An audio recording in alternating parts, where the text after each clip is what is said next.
The teasers dropped, the fandom went silent. In an instant, the entire K-pop world was just turned upside down. It really was. The ultimate fantasy of the perfect idol marriage just completely shattered. And honestly, the real story is darker than anyone guessed. Welcome to Starscope K-Report.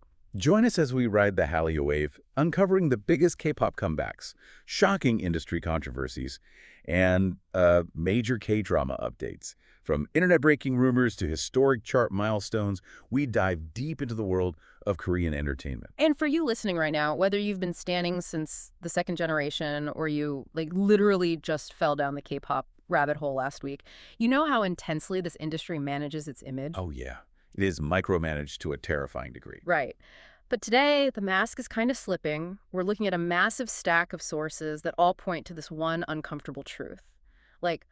What happens when that meticulously crafted PR illusion just collides with messy human reality? It is not pretty. No, it's not. We are breaking down everything from the brutal mechanics of rookie group disbandments to a 14-year relationship suddenly evaporating. And of course, a headline story about a first-generation K-pop legend that has K-nets absolutely furious right now. It is a really heavy stack of sources today. Yeah. But I think it's a necessary look behind the curtain. Yeah. We spend so much time analyzing chart data and music video lore, but today we're basically analyzing survival tactics. Yeah, exactly. How do artists and their agencies navigate the impossible pressure of an industry that demands just absolute perfection? Well, let's start with the most bizarre survival tactic I think I've ever seen. This is our headline story. First-generation K-pop icon Shoo from the legendary SM entertainment girl group S.E.S. Absolute icon. Right. But she recently went on MBN's broadcast of Seokpula's show Dongchimi and just completely upended her public image. She casually revealed that she and her husband, the former basketball player Im Hyo Sung, have been secretly separated for 4 years. Which is, that's an eternity in K-entertainment. Literally an eternity. We are talking about an industry where dispatch will literally stake out in an idol's underground parking garage for months just to catch them holding hands. So to hide a marital separation for 4 years, that requires a staggering level of deliberate, calculated deception. That's what I was thinking. How does an agency even pull that off? Do they have, a decoy house? Actually, hiding in plain sight is the strategy here. So they kept up the weekend family barbecues. They maintained the public appearances when it was absolutely necessary. Wow. Yeah. But the fascinating part isn't just how they hid it. It's the narrative she tried to spin when she finally confessed on the show. Oh my gosh, the narrative was wild. On the broadcast, she painted this separation not as a failure of the marriage, but as this quirky, practical lifestyle choice. Right, she was just reorganizing the house. Exactly. Listen to this rationale. She said her oldest son was entering middle school and needed a room separate from his twin sisters. Okay, fair enough. But then she says they also needed a dedicated room for their 3 pet parrots. So the parrots get a room. The parrots get a room. And according to Shoo, her husband goes out of town on a trip.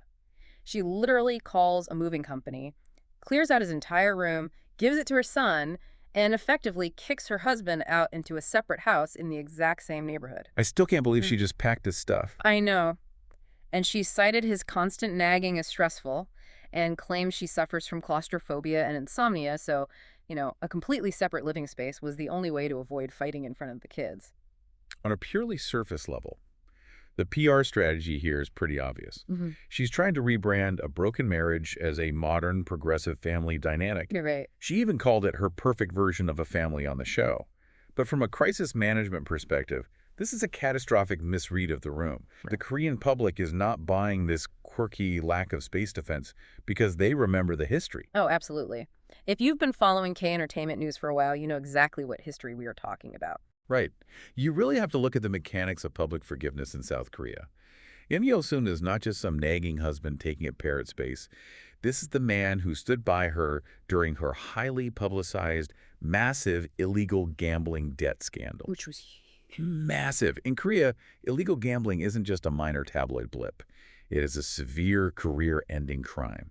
And Im Hyo Sung essentially liquidated assets, paid off her massive debts, and kept her out of prison.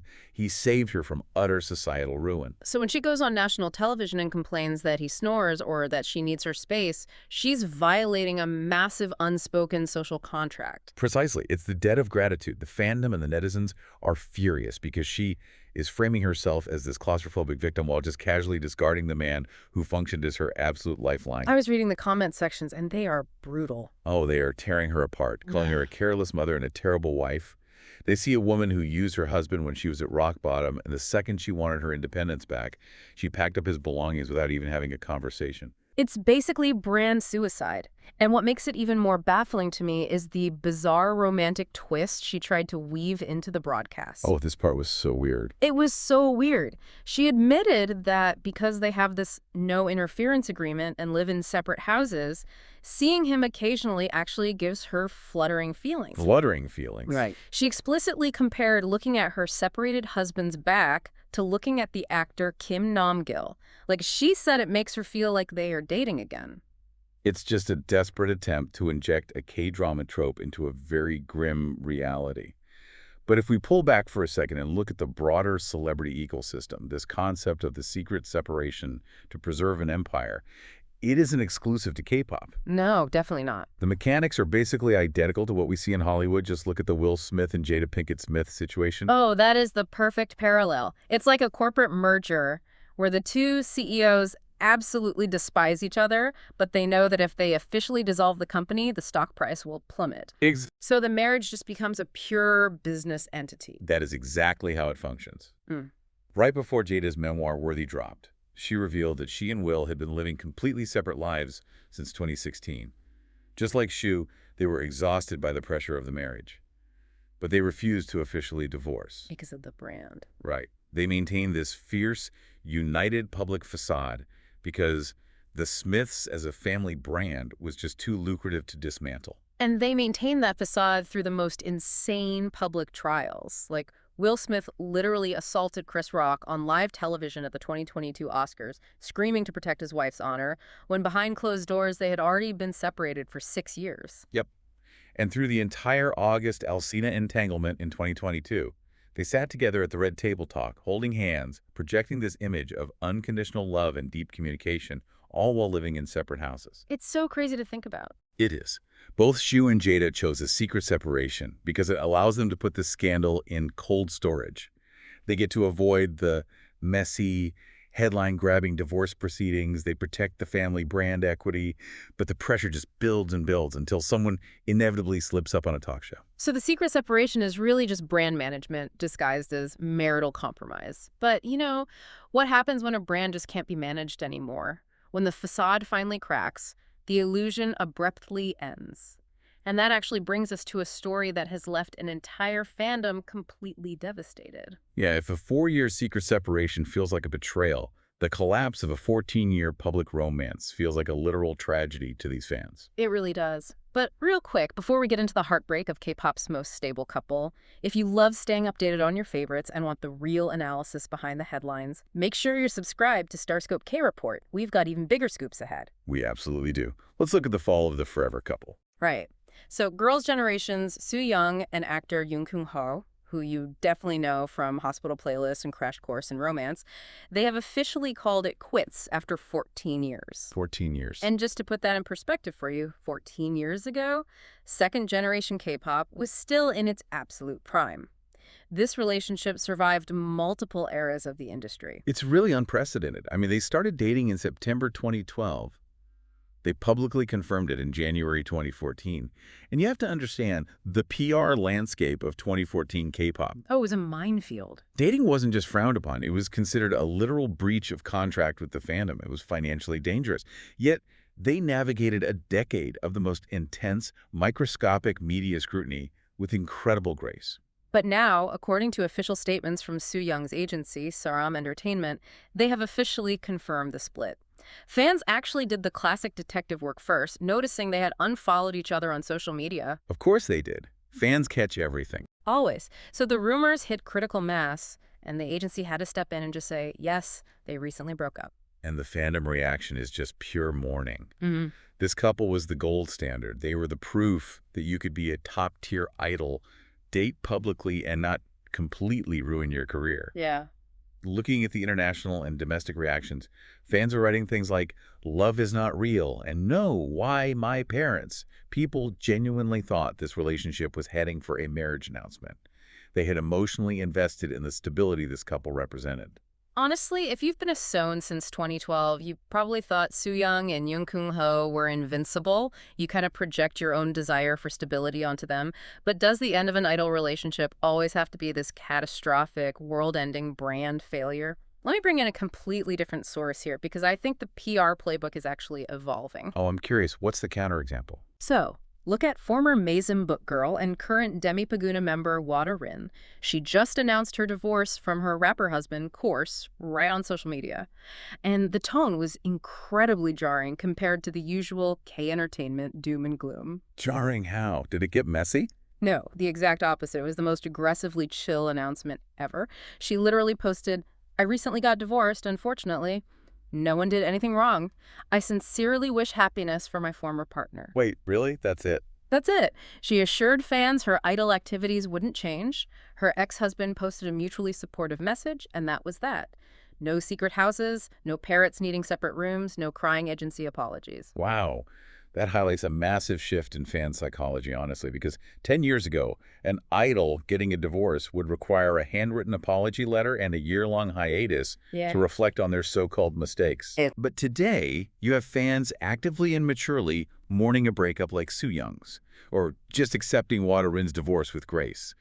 It shows that the illusion of the untouchable, perfect idol is slowly being replaced by fans accepting these artists as actual humans navigating adult lives. It's a much healthier dynamic, but unfortunately, while fans might be getting more mature about personal relationships, the corporate side of K-pop is as brutal and unforgiving as it has ever been. Which brings us to the sudden disbandment wave hitting the industry right now. Yeah, this is where we see how little control idols actually have over their own destinies. It all comes down to the financial mechanics of the agencies. It really does. We are looking at two disbandments this week that sit on completely opposite ends of the spectrum. First, the heartbreaking, super sudden disbandment of the rookie girl group MIMIIROSE right before their 4th anniversary. And then on the flip side, the bittersweet, totally planned conclusion of the 9-year veteran co-ed group, Carter. Card is retiring like a CEO getting a golden parachute, while MIMIIROSE is like a promising tech startup going bankrupt overnight because the founder embezzled the funds. That is exactly what happened. Let's break down the mechanics of the MIMIIROSE tragedy. They debuted with massive hype because they were produced by the veteran singer Im Hyo Sung. So his name brought in investor capital and public interest. But then, Im Hyo Sung gets embroiled in a massive stock manipulation scandal. And this is where the listener needs to understand how K-pop financing actually works. When a CEO is investigated for severe financial crimes, the agency's assets often get frozen. Right. Investors pull out immediately to avoid the toxic association. So the group is functionally paralyzed. Yeah, it doesn't matter how talented the girls are. You can't pay stylists. You can't book music video shoots. You can't even pay the dorm rent. MIMIIROSE just lost all their momentum. It's devastating. They really tried to salvage it, though. They left, restructured, and moved to a new agency, Pocket 7 Entertainment, hoping for a rebrand. But the momentum was just gone. The K-pop market is just too saturated. If you vanish for a year due to corporate litigation, 3 new groups have already taken your spot. Which is why member Yuan had to post that tragic farewell letter to their fandom, Bloomy. It was so sad to read. She did everything right. They trained for years, they debuted, they performed flawlessly, but they just became collateral damage to their CEO's hubris. It is entirely unfair. And then you contrast that with Card. They announced their disbandment after 9 years, but they are going out on their own terms. They are releasing a final album called Where To Now, Part 2. Nowhere, and they are doing a massive world tour to say a proper goodbye to the fandom. Right, because Card is an asset that has fully matured and generated goodwill over a decade. They have a loyal, established international touring base. An agency can financially justify a farewell tour for Card because it will turn a profit. Exactly. MIMIIROSE just didn't have the time to build that safety net. The industry moves so fast, and the corporate failures are ruthless. Which is a great time to remind you, if you want to understand the actual business behind the music, hit that subscribe button so you never miss a KT update. Because if the corporate side of K-pop doesn't end your career, the crushing weight of netizen expectations just might. Oh, for sure. We are basically transitioning from corporate failure to fan-driven failure, the demand for absolute robotic perfection. We are seeing the mechanics of a netizen pile-on happening in real time right now with SM Entertainment's new rookie group, Hearts to Hearts.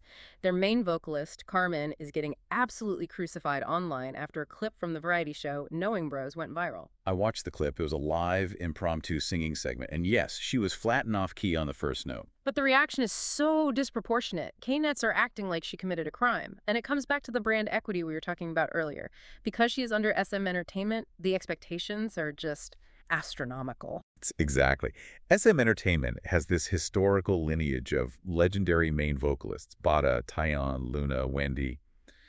When K-nets look at an SM rookie, they aren't looking for potential. They expect a finished, polished product that lives up to that specific lineage. Right. So when Carmen misses a note, K-nets feel genuinely betrayed. They take to the forums claiming SM standards have completely degraded. They argue that just being able to hit a high note doesn't excuse terrible vocal technique. But the international fans, the I-fans, are fighting a massive war on X to defend her. They have a completely different psychological approach to rookies. Oh yeah, I-fans love an underdog story. They really do. They are pointing out that haters are hyper-fixating on a single, isolated mistake made by a nervous rookie on a super high-pressure variety show. It's the classic clash of fan cultures. Yeah. But the darker truth here is how these pylons operate. Once netizens decide they want to tear down the illusion of a specific idol, it stops being about the missed vocal note. Yep. They start digging for anything to weaponize against the artist's character. Which perfectly explains the absolute witch hunt currently happening against IU. This is by far the darkest story in our stack today. IU is arguably the most beloved soloist in Korea, currently starring in the historical K-drama Perfect Crown. Right, the new drama. But a faction of netizens decided they just don't like the drama's script or her acting choices in it, so what do?